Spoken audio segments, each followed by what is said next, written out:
Hello and welcome to this session designed for our first year referees, looking at offside in a little bit more detail as a request that's come in as a topic to cover.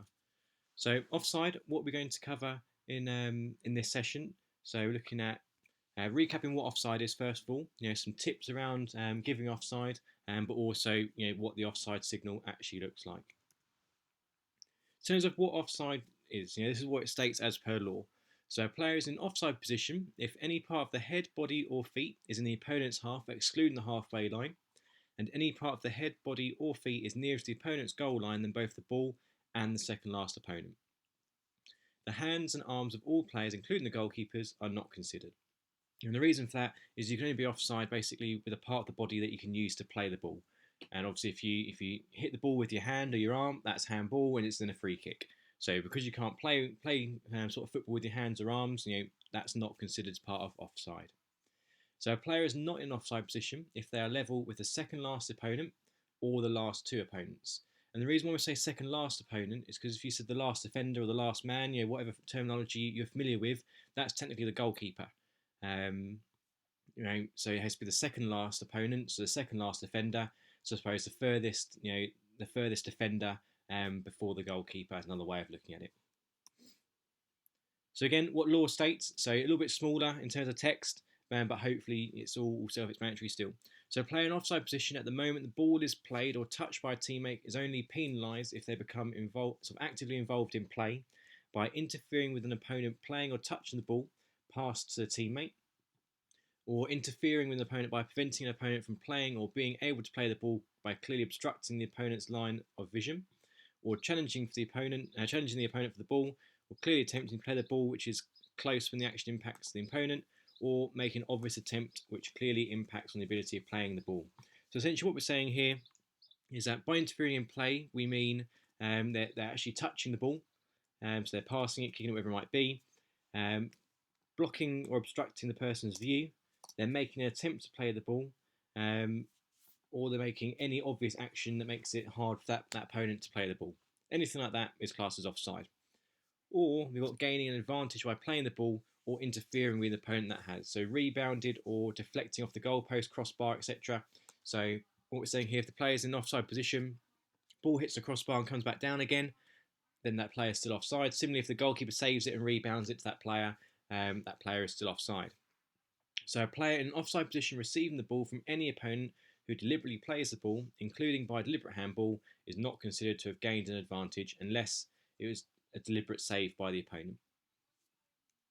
So something to bear in mind that there's a couple of occasions where you won't be offside ever, and that's at a goal kick, a throw-in, or a corner kick. So at all those three instances there, now you can forget everything that's law states around offside because you cannot be offside from those three particular instances. Okay, so we've got some clips. We've got about 10 or 12 clips, really short animations around offside, different examples. Some of them are self-explanatory, some of them are a little bit more complex, so we'll touch on each of those as we go through.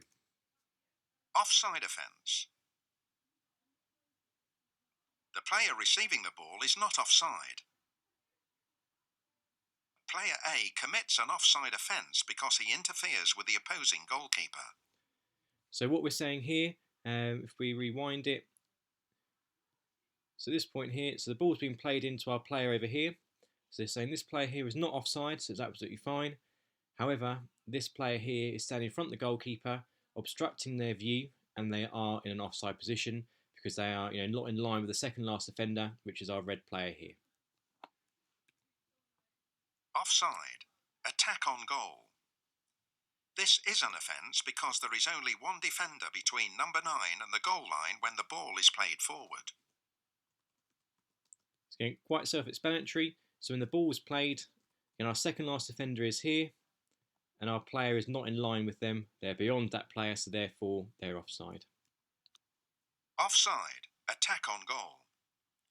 Although the ball is deflected by the defender, number 8 is in an offside position when the ball is played forward. So this one here, although there is a deflection, we're looking at when the ball is initially played. So the ball is initially played roughly now. So when the ball is played, our player here is offside.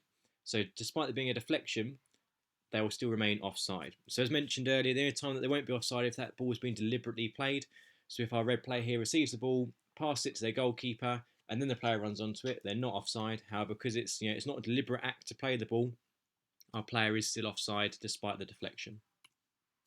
Offside. Gains an advantage.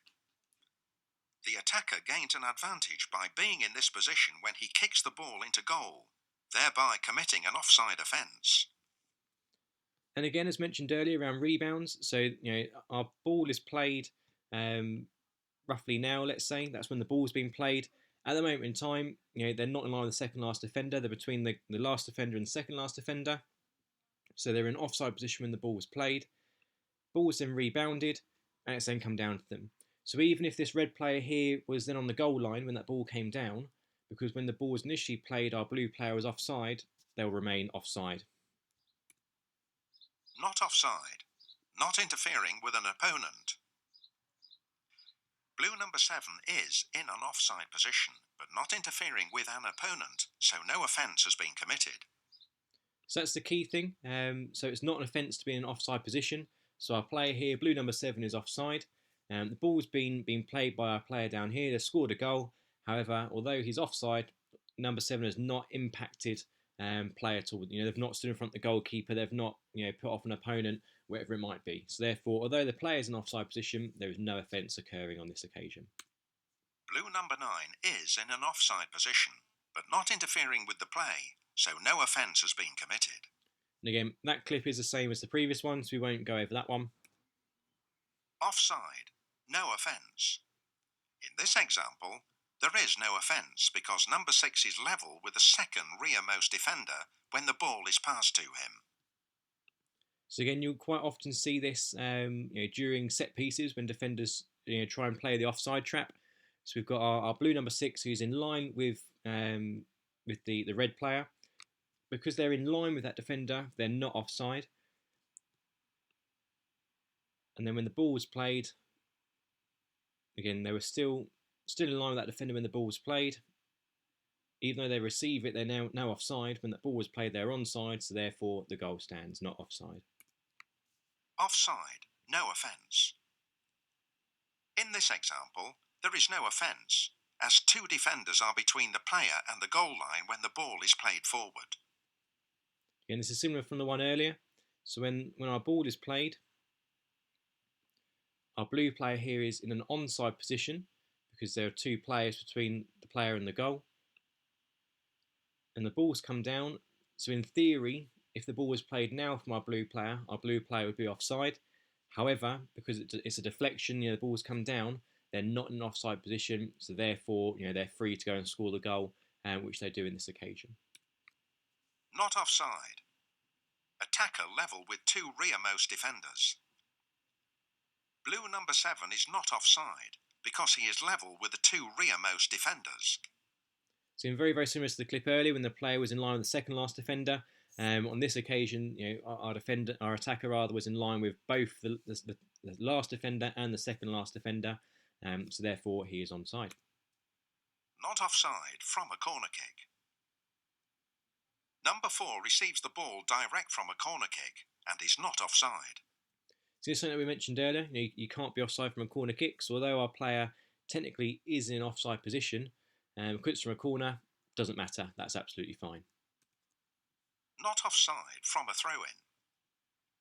Number 8 receives the ball direct from a throw-in and is not offside. And again, same as previous one. Technically our player is offside when the ball's played because they're in between the second last defender and the last defender. However, because it's a throw-in, you just ignore that entirely, and away they go. Not offside from a goal kick. Number 2 receives the ball direct from a goal kick and is not offside. And again, same as before, our player is in offside position in theory because it's just the goalkeeper between them and the goal. However, because it's from a goal kick, it's absolutely fine. They're not offside. Not offside in own half of field of play. Number 11 receives the ball from a teammate in his own half of the field of play and is therefore not offside. So again, although our player is in an offside position when the ball is played, they're in their own half of the field of play, so therefore they cannot be offside. The only time that they could be offside is, let's say our number 11 was in the opponent's half when the ball was played, and they then moved into their own half to collect the ball, then they would be offside because they were in the opponent's half. However, they'd be penalised from where they received the ball. So if they picked up the ball here, for example, that's where that offside free kick would be from.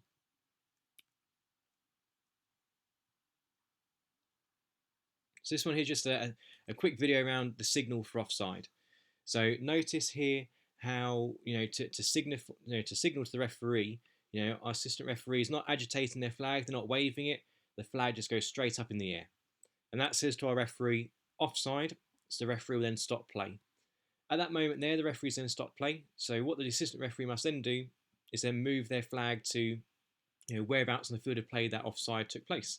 So in this example, our assistant referees put the flag directly out in front of them in a straight line, which means to the referee it's offside in the middle of the field of play.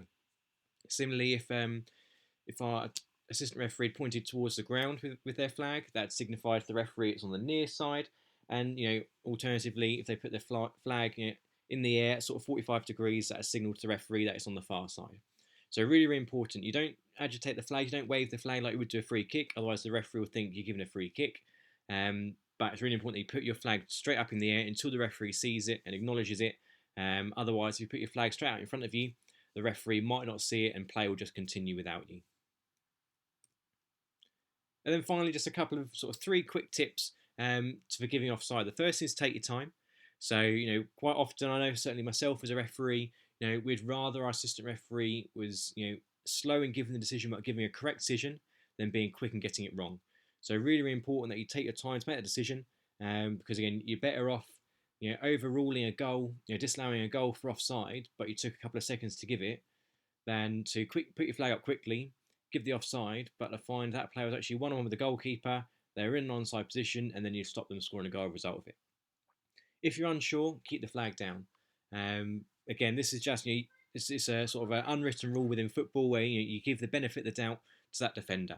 If you're not sure, keep your flag down, because the last it's better to allow a goal to stand than it is to take a goal back when it should have been scored in the first place. So if in doubt, just keep your flag down and just keep up with play. And then finally, stationary signalling. So as you saw from that quick video a moment ago, when giving the signal for offside, our assistant referee just stood still and gave the flag. We see so many referees who are flagging for offside whilst moving. It looks really, really messy and untidy.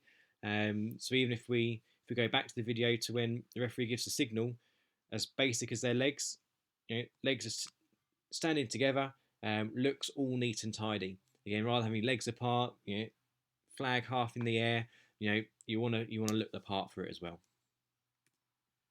So that's this quick session around offside. Hopefully it's a useful recap to yourself as a first-year referee. If you've got any questions around the videos or any of the stuff discussed in this presentation, please let me know. Alternatively, if there are any other sessions which you think you'd benefit from, again, please let me know and we can try and put those sessions together for you.